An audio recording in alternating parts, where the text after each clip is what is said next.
Just 3.4% of YouTube channels have more than 10,000 subscribers. That means once you as a creator hit your 10,001st subscriber, you're in the top 3% of YouTubers. With consistency and time, it's entirely possible.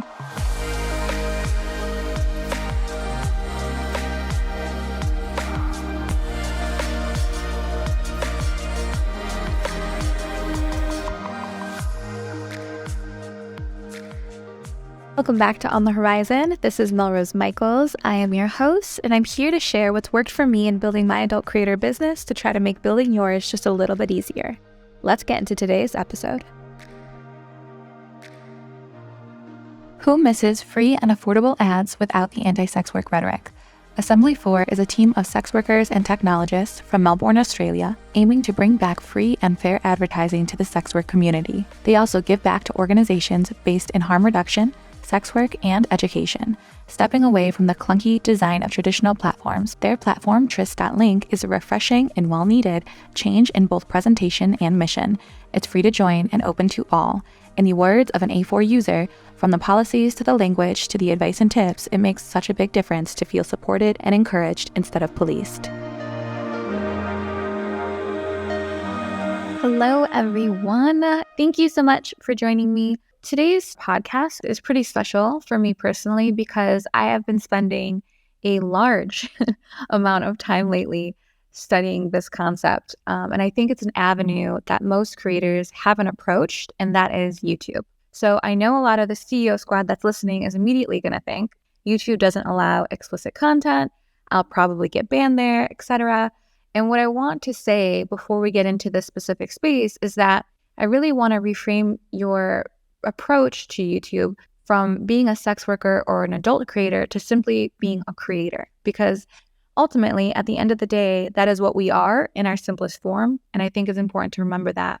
And to speak a little more to that point, we as a community of sex workers, of adult creators, are met with so much resistance in terms of discrimination and deplatforming that it can be really, really easy to just assume that it's impossible to exist pretty much anywhere. And that's not necessarily true. It is possible because there are, adult creators doing this successfully. But I think the difference is that they're really focusing what they post on these kinds of platforms around being a mainstream creator or influencer. And I think that's really the safest route on these kinds of platforms to exist long-term, not have to face as much resistance, and then gain traffic and ultimately funnel it to, your paywalls, your fan sites, your clips, whatever it might be. So now with this in mind, consider that you are approaching this as a mainstream creator, and let's talk about why I want you to consider YouTube specifically. So this is for a few reasons. First off, YouTube is the second largest search engine on the internet, and it is the third most visited website in the world. These stats will fluctuate, but it's either first or second in the world. And that means in respect to potentially getting exposure to new fans, it's pretty much bar none.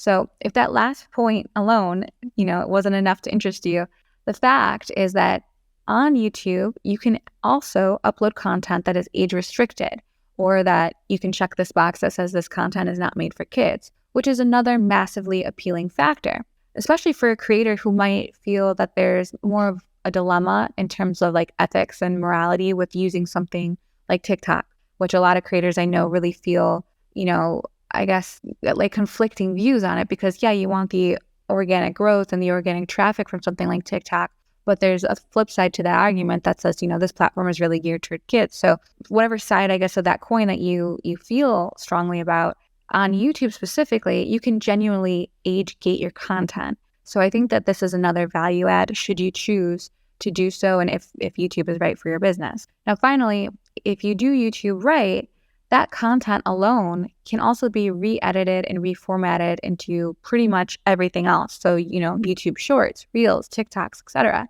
And I think this is a third really valuable point, is that if you create something once for YouTube, it can make you really effective at distributing across social.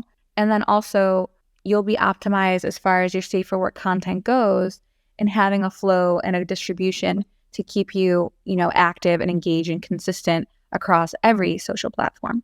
So I think these are three really important points to understand and keep in mind when you're considering utilizing YouTube as a platform. So we could talk pretty much all day about additional reasons to start a YouTube channel, but ultimately, I don't think most of you listening to this need a whole lot of persuading to become active on YouTube, but rather more so strategies in terms of understanding how exactly you can succeed there. What I do want to address, because I know some of you listening are probably also thinking this as well, is that I probably won't be able to monetize my YouTube channel, or if I start a YouTube channel, I'll lose my monetization. So the way I view this is, yes, you could have an unmonetizable channel. In fact, many mainstream creators in general can't monetize their channels at all. So if you're approaching YouTube just with the goal of monetization of the channel, I don't think that's really the right approach. Even the most, squeaky clean creators have a lot of trouble staying monetized on YouTube. And that comes down to YouTube's own issues with ad revenue and in the way they value their creators versus, their advertising dollars. Now, with the goal of your YouTube channel, in my opinion, I think it should be to grow an audience, which will generate traffic to your paywalls. I think that's the most practical application for an adult creator. So with that in mind, you don't even have to tell your audience on YouTube about your adult sites to subscribe to your adult sites. These kinds of things will happen naturally and organically as your audience and community grows on that platform. So try not to even let the idea, just of monetization stop you from starting a channel. But, in the back of some of your heads, I'm sure you're thinking, well, we can't link to our platforms either. But we have solutions for this. So I don't think that should be a reason to not get started. If anything, you can also consider that monetizing your YouTube channel really takes place on the adult platform side when that traffic finds your pages. Or long term, if you build a big enough channel, there will always be opportunities to monetize it in regards to like sponsors or ads placed internally in your video with arrangements, you strike up outside of YouTube entirely. So keep those things in mind. Just because you might not get or keep monetization status long term, I don't think that's a reason to not proceed and build something, substantial on the platform. Now, keeping this in mind, as we go through, the list of things that I'm compiling, I want to kind of circle back to some main ideas. So while I think that we should use this time to really, I think, pivot and focus on the tactical things that I've been researching around launching and building a channel, I think that, if you're familiar with SWCEO as a whole and you kind of follow the stuff we put out, the biggest takeaway for me and the things I like to stress are the really tangible things so that you can, see a tweet of ours and pull the takeaway and actually implement the step-by-step process or an idea into what you're doing and see results from it. So I really like to stay tangible in kind of the information we educate on and steer clear of more philosophical or like inspirational things. So keeping this in mind as we continue into this space, the research and the things I've been finding as I've been going through this,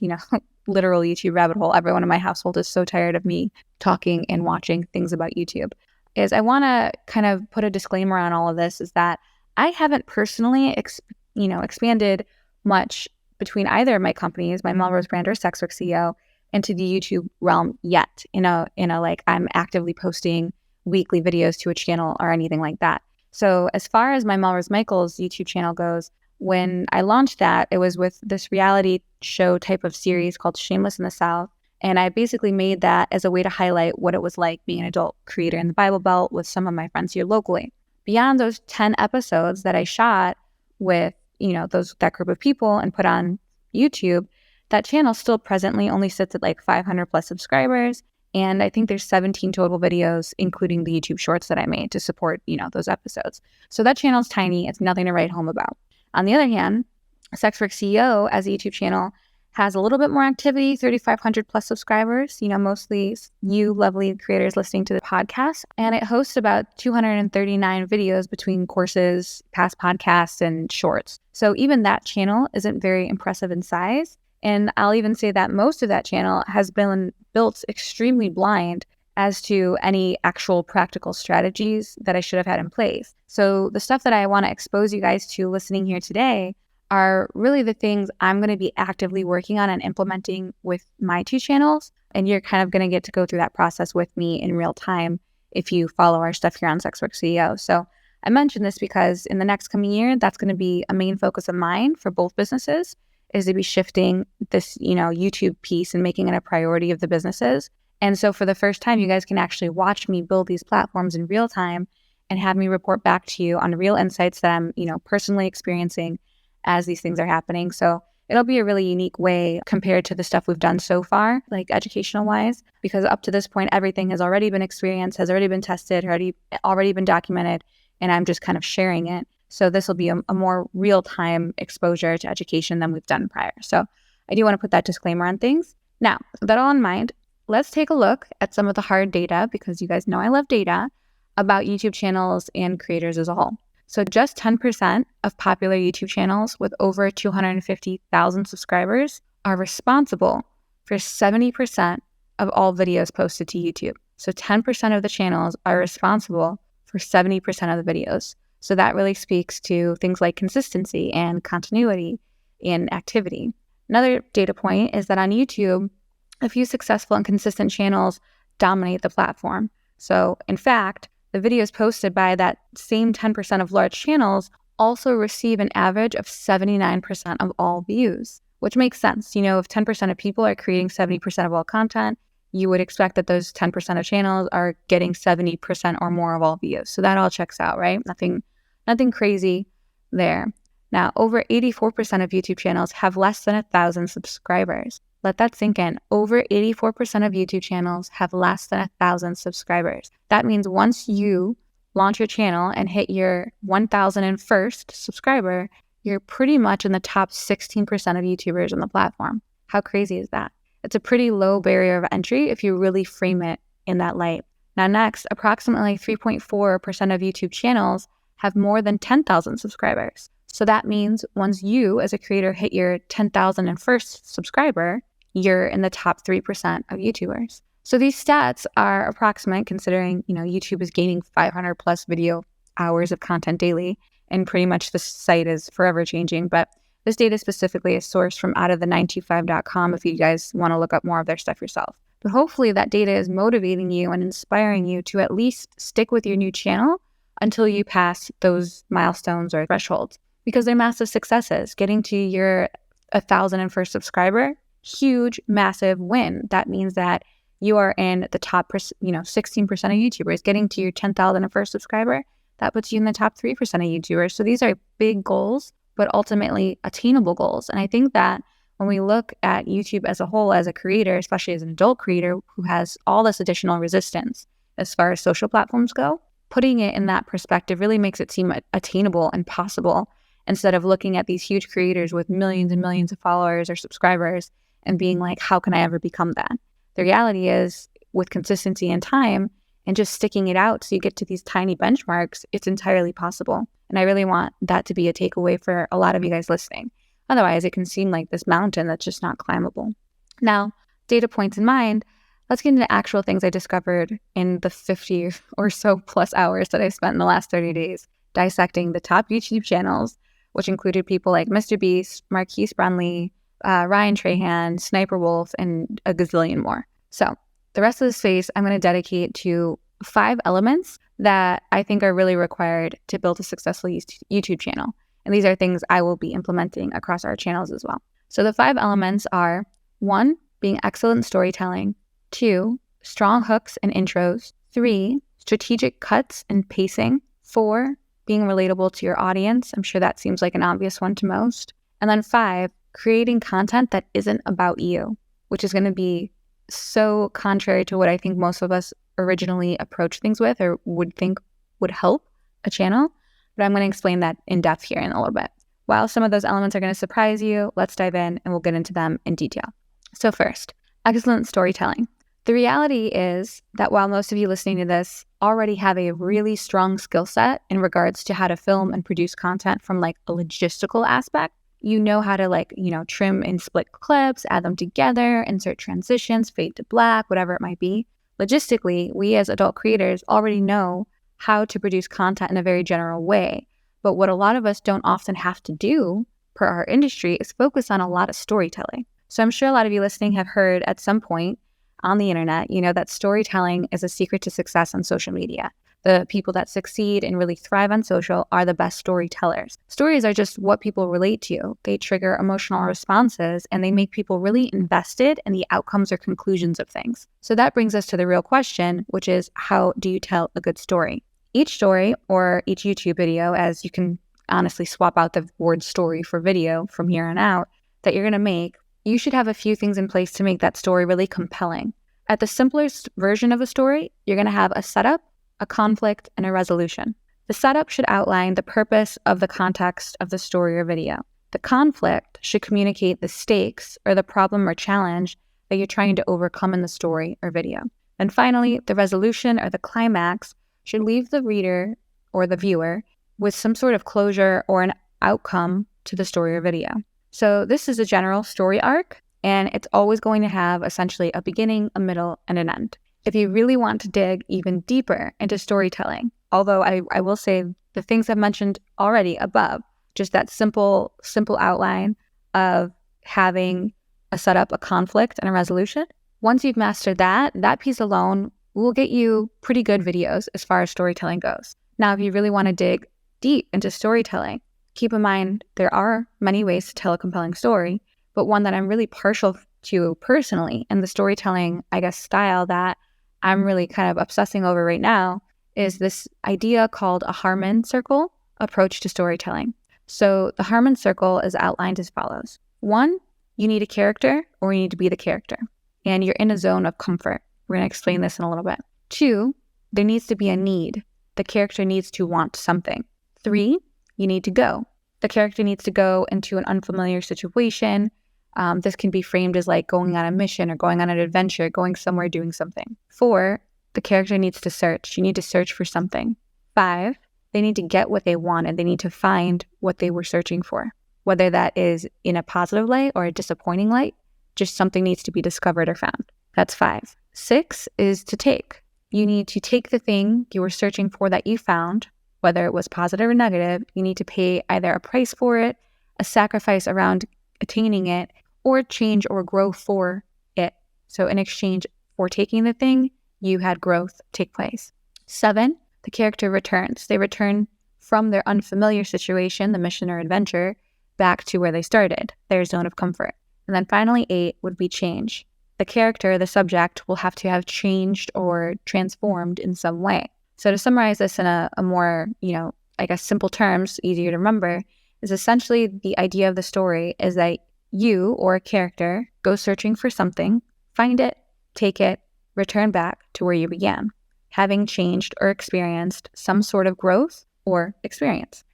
If you can master that, the next thing you can consider beyond just the story arc or the Harmon Circle storytelling approach itself is to also add elements into your videos or stories like foreshadowing or cliffhangers. If you remember the last time you read typically a fiction book, there's going to be, the end of the story or the end of the chapter where you're left on a cliffhanger and you are dying to know what happens next. This also happens in a lot of the shows we watch. It's why we binge series, because the end of the episode ends and you're just like, no, I need to know what happens. And you click play again, or you let Netflix autoplay right along to the next episode. These same kind of cliffhangers can be applied in your YouTube videos to create suspense and have the viewer continue to watching the next video. And the more watch time you get across your channel, the better your videos in your channel will do on YouTube. You can also foreshadow, like I mentioned, and foreshadowing isn't something a lot of YouTubers incorporate. But if you really have a story planned out for your video, whether it's the simple version, the setup, the conflict, the resolution, or a more in-depth approach for something like the Harmon Circle, all of that can include foreshadowing if you already know or have kind of like a roadmap of where you're going. So I think that with that being said, any story with those elements will be vastly set up for more success in terms of views, audience retention, etc., simply because they include stronger elements of how to tell a proper story. Factor is utilizing hooks and creating a strong hook or introduction. Now, I have a little question here submitted to me via message from Bryn, our co-host, so I'm going to read this. It says that it seems like just about everyone on YouTube has a talent. What would you recommend for people who want a YouTube fan base, but they don't need to know what direction to go in? I would actually disagree with that statement disagree to a degree. Some of the biggest channels are people like Mr. Beast, who aren't particularly talented. They just facilitate challenges or giveaways. Another massive creator, Marquise Brownlee, particularly have a talent. They simply review technology in a beautiful way on their channel. So I think if you actually go through who the top channels and YouTubers are, you'll find that their content isn't talent-based as much as you'd assume it would be. It also, you might be in a playback loop or I guess a viewership bias of the kind of YouTube videos you typically watch on your own. So like if you are typically drawn to talented people, maybe that's just what you're watching more of. But if you actually just research top YouTubers on YouTube or top YouTube channels on YouTube, a lot of what you'll find is that the subject of the video is not a talent, and it's also not the YouTuber, which we're also going to talk about a little bit more in depth later when we get to that last point about having content not be about you. So hopefully that addresses a little bit of your question. So now going into strong hooks and intros, the hook of your YouTube video is the first single sentence that captures the viewer's attention. Hooks are used across all kinds of content, by the way. We use hooks in our Twitter threads. If you saw our recent Twitter thread about Twitter itself, it started with, I believe the hook was ready for whiplash. So that hook is a short, simple statement, and ready for whiplash is 3 words that communicate to you, the reader, you're about to hear something you've already heard that is contrary to what you heard prior, or that you're about to be exposed to information contrary to what you believe to be true. So just those 3 words communicated a really effective hook to get you to continue reading the thread. This is just kind of something that has to be done across social because we are in this war for attention. You have to capture the reader. You have to capture the viewer's attention. Otherwise, you're just at a disadvantage as a content creator for whatever you're putting out. So the hook in your YouTube video, again, typically the first sentence that's stated that captures a viewer's attention. It's the single most important element, in my opinion, and often your only chance to capture viewers' attention is with the hook itself. Another part to that I want to touch on here, a little bit off script to what I'm explaining, is that also when you're looking through YouTube, say on your TV or on your computer, your desktop, a lot of YouTube videos will autoplay the first few seconds of the video. And that is another reason why having that hook be the very first thing that plays or that is heard or that is demonstrated on the video is so important, because if that video has a chance to autoplay to someone who's hovering over it and thinking about watching it, that's your chance to claim their attention and capitalize on it, because that autoplay will get that hook out there, and then hopefully it's been interesting enough or use an interesting enough hook to capture the viewer and get them to continue watching the video.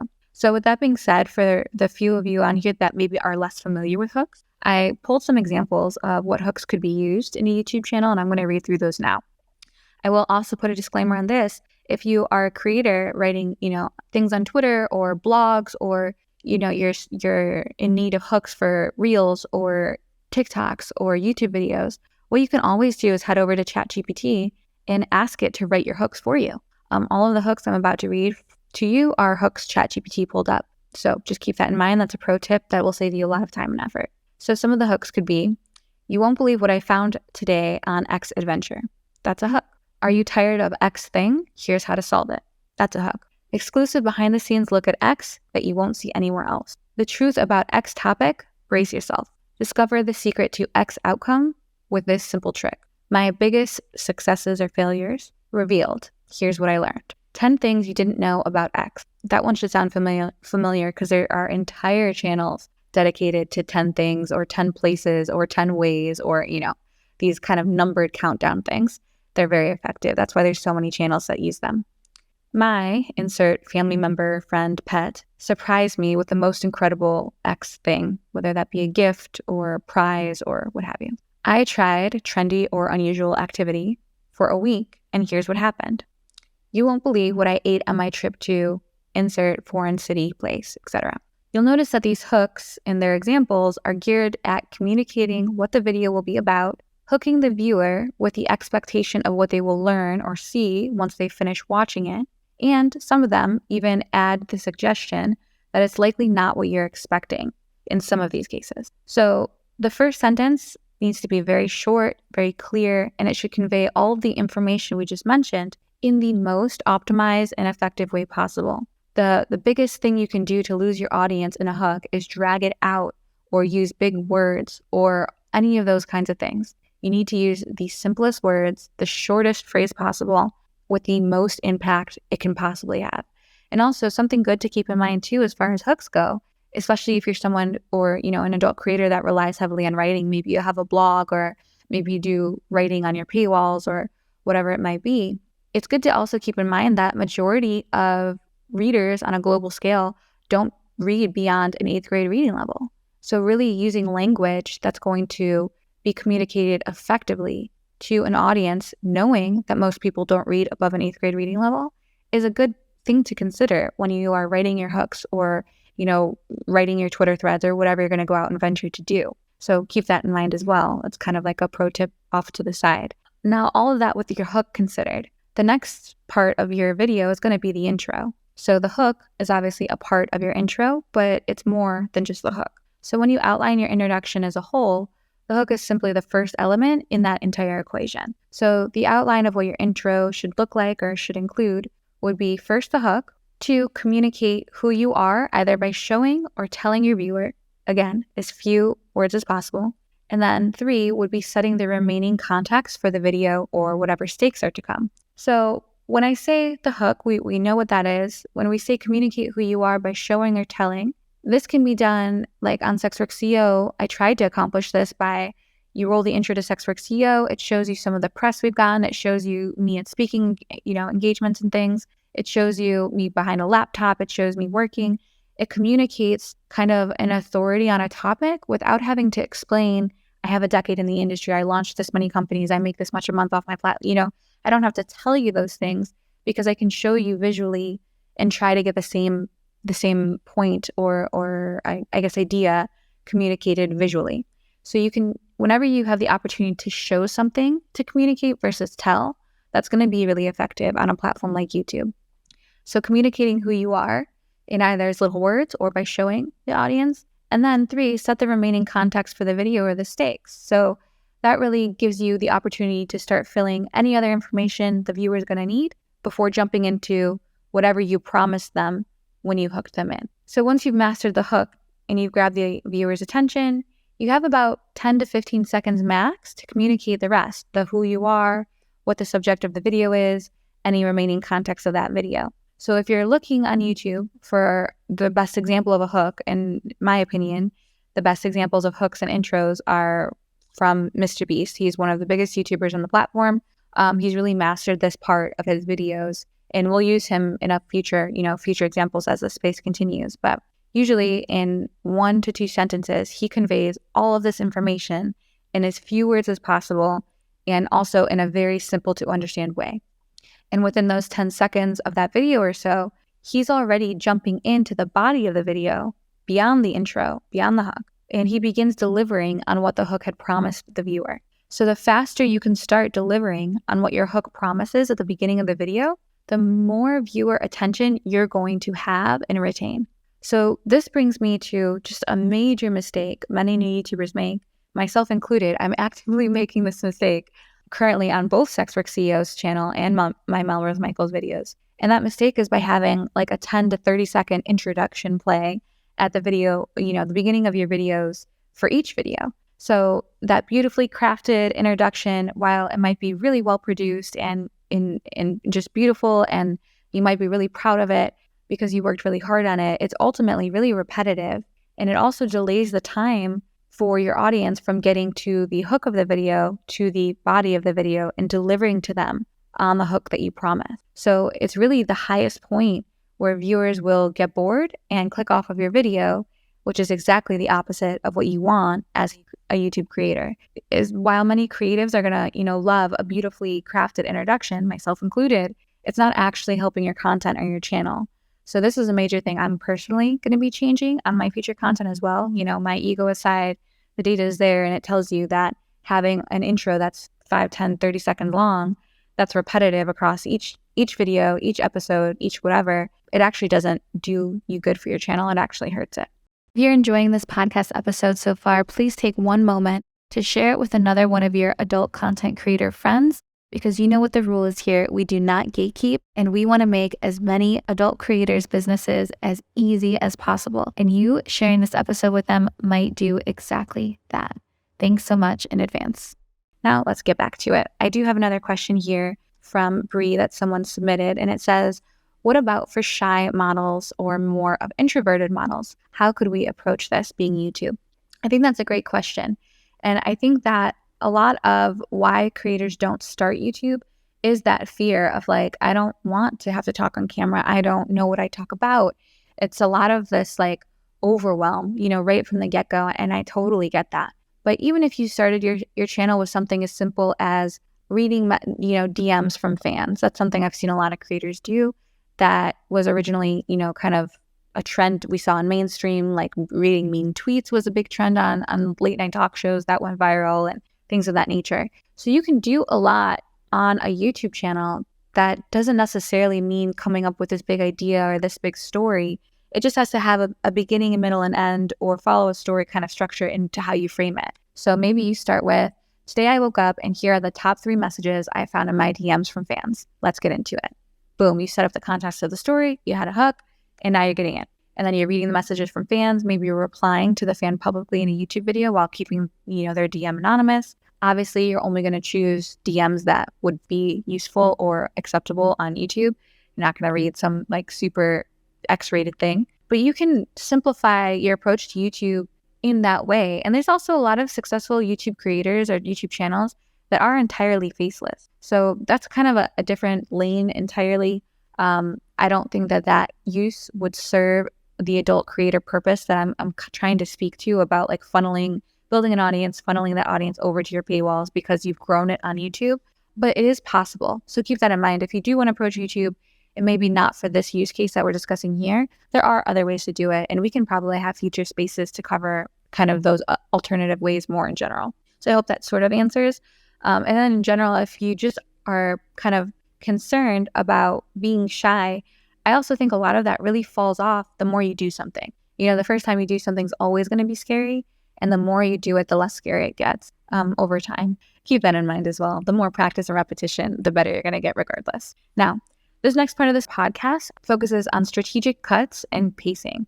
So this is really important because strategically cutting your content and maintaining a pace to your video is what keeps the viewer engaged, watching, and ensures that they won't click off the video because they get bored. So let's first define what cutting content is. So a cut in content is anywhere where you splice the content in its timeline during the editing process to basically change what's on the screen or move to a separate clip, things like that. That's where you cut the content. So for example, content that has many cuts will usually, on YouTube anyways, have a cut every 3 to 7 seconds to change the frame of what you see on the screen or to change what you're looking at in the video itself.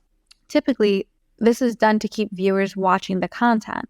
And why this is because, well, due to short attention spans of viewers, thanks to, the way social is set up currently, it takes a lot to keep a viewer watching a video. So the more cuts you have in the video itself, the more you're changing what they're looking at, the more they're going to keep their attention on the video and stay engaged. So if you watch, some of the larger YouTubers' content, you're going to notice that they cut their content to shift the focus on whatever the subject is between every 3 to 7 seconds. Some do it so much, it's also every 1 second. I've seen some YouTube channels that have videos that cut almost every single second, which is wild, and the pace of their videos is very fast. But overall, these cuts keep the viewer watching the screen and it lengthens the viewer retention. So again, they don't get bored and click off. Now, I know a lot of you listening are probably thinking, man, that sounds like a lot of editing cuts, and it sounds like a lot of editing. It probably is. When you start watching some of these really successful YouTubers and their videos, some of these videos have like 180 million views, for example, and you really look closely at them, you're going to see that these cuts are taking place non-stop. That's because it's effective. It's going to increase the likeliness, I guess, of success on the platform for your videos. Now, again, it is overwhelming, but you want to, if you have this information, cutting is going to keep the viewer's attention. It's going to keep the viewer retention. Having that as a tool in your toolbox is going to set you up for success. With the more practice you get, the more videos you put out. So just keep this in mind when you're editing the video, having more cuts, shifting the focus consistently to one thing and then another. That is going to go a long way in terms of that video's success. This next part is pacing. Pacing complements the way you cut your content, so they really do work kind of symbiotically. So when you're thinking about pacing overall, you should try to keep a fairly quick pace throughout your video. However, you should also use slowing the pace at times as a tool itself. So slowing the pace can be really appropriate to stress, certain points of the video to re-engage the audience during the video or to draw emphasis on something. Pacing itself is genuinely an art form, and mastering this is going to take your content to a much more compelling, level in terms of the viewers to continue watching and the content overall. So pacing is kind of the second part of what happens when you cut. If you're cutting every 1 second, as a byproduct, your pace is going to be very, very fast. If you're cutting every 3 to 7 seconds, your pace is going to be fairly quick, but very watchable, very, very similar to what we will watch regardless of where we look, whether that be a TV show, whether that be TikTok, whether that be wherever. So that 3 to 7 seconds, I think, is a better guide. If you really want like a fast-paced, action-packed kind of approach to content, you can consider cutting that down to 1 second. But again, just starting out, I think 3 to 7 seconds is a really good goal to aim for. And also, pacing itself complements the cut. So you can adjust your pacing by adjusting your cuts, and you can use your pacing to emphasize parts of your storytelling by slowing down certain parts of your cuts and by slowing down certain parts of your pacing. Now, this next section is not going to shock most of you, this being relatable to your audience, but I will say this is something that I personally have a lot of trouble with. Myself as a creator, whether that be my adult content or my SWCEO content, whatever I'm working on, I always want it to be perfection. And this is a huge problem I have. It's why a lot of my adult videos I spend the most time on do poorly, because I will produce something to a point where the viewer just doesn't relate to it. They don't feel like I'm attainable. They don't feel like they can relate to me, the person in the videos. So this is something I'm really going to be personally focusing on with the channels as I kind of go through this process myself. But you need to really strive to find ways to be relatable to your audience. You want to make the viewer of your content feel like they know you, feel like they can relate to you, or that they are faced in life with similar things to you. So if you can create content that's absolutely perfect and polished, or maybe it highlights a lifestyle or a circumstance that your viewer can't relate to, you and your content instantly become less interesting to your audience as a whole because they just don't relate to it. They don't have anything in common with it. They don't feel like they'll ever have that experience. So why watch what you're putting out?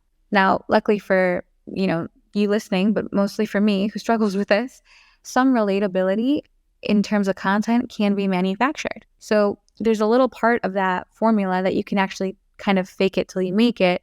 And what I mean by this is you can leave things in your content or edit your content in ways that help to humanize you on purpose. So some examples of this can be done by, let's say, leaving in a part of the content where you're saying something and you mess up what you're saying. So you stumble over your words and you leave that in. This can be maybe a film piece where you're not perfectly framed in the video, or your camera or phone that you're shooting with, falls over, or the tripod collapses. This can be left in the video as well to make you come across more relatable.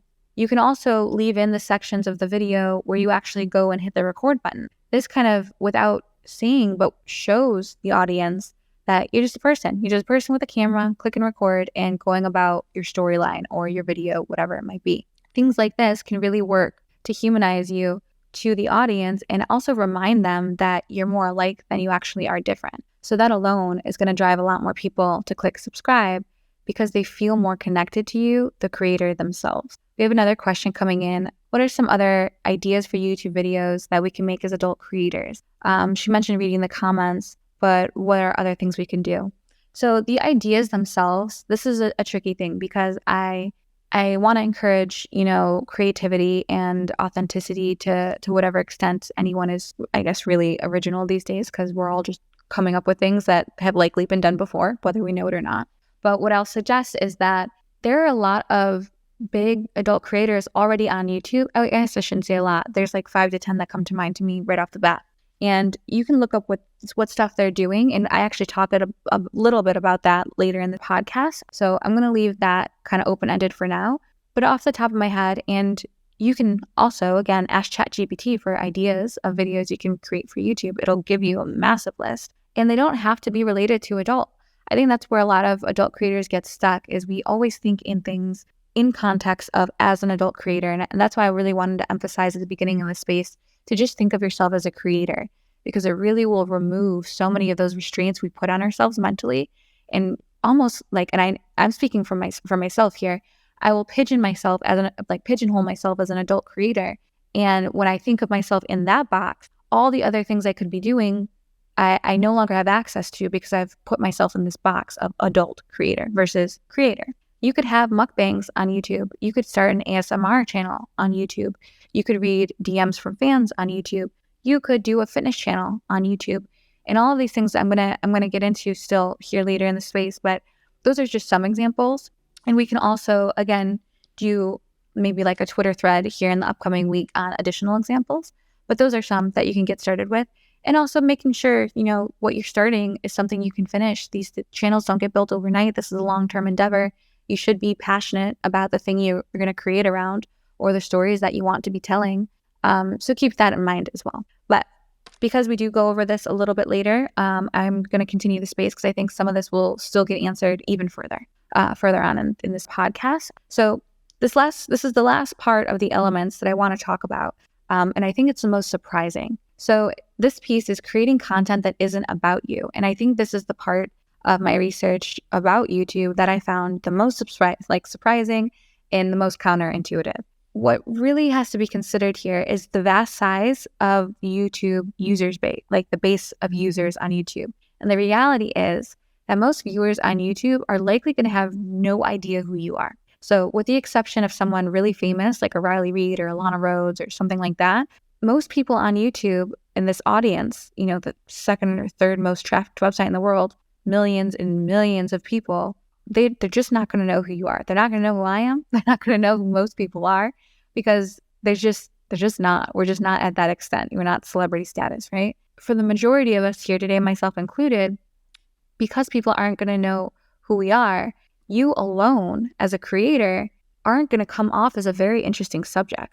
And I don't mean to say that in any way that's negative. It's just the reality of, in terms of capturing someone's interest in terms of subject matter, you as a person, if they do not know you, they aren't really inclined to care about what your life looks like or what you do on a daily basis. And this is why you don't want to make you the subject of the videos. So this is the reason that I'm kind of seeing as I go through these big channels and I go through these massively viewed, videos, is that most of the giant YouTubers aren't actually the subject of the videos. So continuing, with that Mr. Beast example, the subject of his content are these massive challenges or giveaways. If you look at Marcus Brownlee's content, the subject is the technology that he's reviewing. He's a technology review channel. It's really beautifully done, and we know who does it, but he's not the subject of the content. If you go to a channel, a female-led channel like Sniper Wolf, which is SS Sniper Wolf channel, her content and videos is just her reacting to other people's videos. Any adult, creator listening to this Twitter space right now could get on YouTube and start a reaction channel tomorrow, just reacting to big TikToks or popular other videos. That's totally something that any adult creator lane-wise could get into. And interestingly enough, even though those creators have more than 10 million plus subscribers, and even though if they did launch a vlog or a channel about a day in their life, that would be massively interesting because they're so big and they still don't do it. So I think this really speaks to not centering yourself as the subject of the content, which as an adult creator is so hard to wrap my head around because in the content we create, we are the subject. So I think that this is the biggest shift most creators need to really work through, at least for myself, is that you are not the subject. You are just facilitating conversation around the subject, or you're facilitating and communicating your experience with the subject, or you're reacting to the subject, or whatever it might be. So I think this is the real takeaway and the real big shift that adult creators going into YouTube are going to struggle with, at least, again, personally speaking. The reason I find successful YouTubers aren't making content about them as a subject, not only because it's not going to be as interesting to people who don't know them, but also for a secondary reason. And this is really mind-blowing to me. And it took a lot of watching these videos and going through these channels to highlight this. But consider this. Because the type of content that a YouTuber makes or a creator makes is interesting to people, you want it to be interesting to the viewer. If you are a person that most people do not know, they do not have an interest in watching content about you.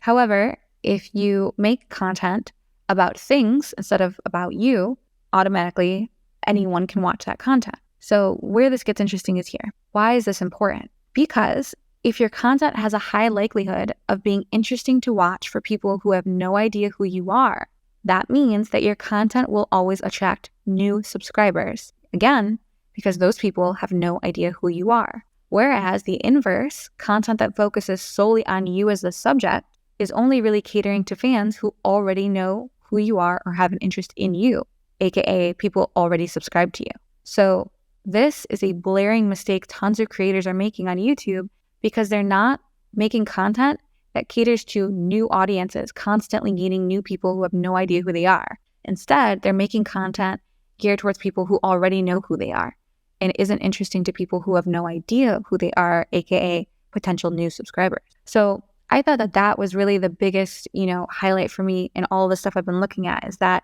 even though these giant creators on YouTube, the Mr. Beast, the Marcus Brownlees, the Sniper Wolves, the whoever, they still don't make content about them as the subject, because if they do, it's less likely to be interesting to new potential subscribers finding the channel. And I think that is massively, massively telling, is that those creators, no matter how big they get, they're still making content with the goal in mind of creating new subscribers and new fans out of people who have no idea who they are. Backing up and kind of summarizing these 5 major elements, right? We have the strong hooks and intros. We have the strategic cuts and pacing. We have being relatable to an audience, and then creating content that isn't about you. Out of all of that, you should start to kind of see a bit of a roadmap emerging in terms of how you can start to imagine and shape a YouTube channel that you plan on building. There are a ton of other things, that go into building a channel, but I think that these are the most fundamental building blocks of someone who's, one, just getting started, or two, someone who started already, but maybe not optimizing correctly for these specific aspects. Example, the way that I'm not optimized specifically for SWCEO's videos or for the Melrose Michael videos that I've currently already put out. So knowing that whether you're just starting a channel or whether you have a channel, but maybe you're kind of a little bit aimless with it or you're not sure where to take it, I think that evaluating these 5 major elements will really help you dial them in. And I think that's kind of the place to start. Now, the only remaining question for most of you listening to this, again, per the last question that we had submitted, is really what to create content about. And I think that that specifically could be an entire Twitter space alone. But what I will say is this: the content you want to create, whatever that ends up being, again, ChatGPT can help with this, should be made for the audience that you want to build. That is the most important part. So for most of us in this space and listening to this, or people that will listen to this later on our podcast, the audience that you're trying to attract is a typical, type of person. For a lot of us here listening, that's probably male, that is 18 plus. And typically it's English speaking, unless you as a creator speaks a second or third language. So you really want to keep your audience in mind, and this goes for any content you create, because you want the content to be viewed by that kind of audience, and that is the audience you're trying to build and trying to cater to. So while some of you listening might really be interested in building a large channel around things like, maybe makeup or maybe fashion, and you can totally do that, I just think that that's a different lane than what we're describing here in terms of creating and utilizing YouTube for traffic to funnel to your adult paywalls and platforms, because you will need to target the same audience on YouTube that you want to make their way over to your paywalls in terms of aggregating a community and building an audience. And while you obviously cannot link adult platforms to YouTube, because I'm sure some of you guys listening are thinking about that as well, what you can link is your socials, is your personal website or a blog that you maintain. And also, if you're a creator who's well optimized in terms of SEO, search engine optimization, so that when someone Googles your creator name, your stage name, all of your platforms appear, all of your socials appear, then you're even better positioned to funnel traffic from YouTube to your platforms without having to say a thing. Because if people fall in love with your YouTube channel, they are going to know your name, they're going to know your brand, they're going to have a lot of exposure to it, and they will Google it and find you wherever they want to find you and, wherever you're likely monetizing. So that being said, while some adult creators on YouTube, like Amaranth is a great example, one of the things that she really focuses on creating is things like lingerie hauls. I've also seen lingerie hauls from Lane of the Plug as another creator who's done this. Other things are Twitch stream compilations. Obviously, Amaranth is a massive Twitch streamer. So having compilations from things she's done on Twitch into a video, that's also been successful for her. And then you have other creators entirely like the Lane of the Plug or Lana Rhodes, who they really made their space on YouTube with podcasts and vlogs. But again, even though a vlog is about what you're doing as a creator, it doesn't need to be subject matter on what you as the person is the subject. It should be about the thing you're doing that day, or a story you're telling about your life, or anything but you. This way it's interesting to everyone who might be tuning in and again doesn't know anything about you. You can also consider massive creators on YouTube who maybe they don't consider themselves adult creators, per se, but they still have or maintain an OnlyFans. So a lot of creators like that, like you can think of like the Jen Selters of the world, who are known for their booty, but they're known for that because of the kind of workout videos that they put out. So you can also take that approach if you're really into fitness and that's your thing. You can do and build a channel all around fitness that is still geared toward, a male demo, just with the strategic, camera angles you're using.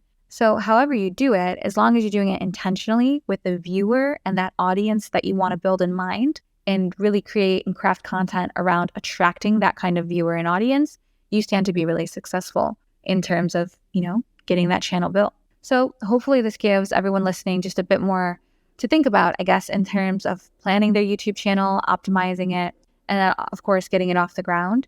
This is probably a topic I think I'll cover more in the future as I personally kind of go through my YouTube journey as a creator. So you can expect to hear things from me regarding, more insights as I experience things and things are kind of brought to my own personal awareness and attention. That being said, I do really want to thank some of you guys here listening. I've seen the feedback from you guys regarding, the courses we've been putting out and the threads we've been putting out. And I really want to thank you for all the positive feedback. And also there's been feedback too that is super constructive, like things we can improve on. And I always appreciate that as well. So thank you for everyone who has contributed that. I really appreciate you. I see some of you guys in here. We do have a lot of great courses coming out in the next few months, including a course on a new platform, which will help you generate new subscribers to your fan sites. I'm super excited about that. We're going to have a course about AI solutions regarding how you can implement them in your creator business. I've waited to talk about AI because while new AI things hit the scene literally every day, a lot of their terms of service kind of get implemented later.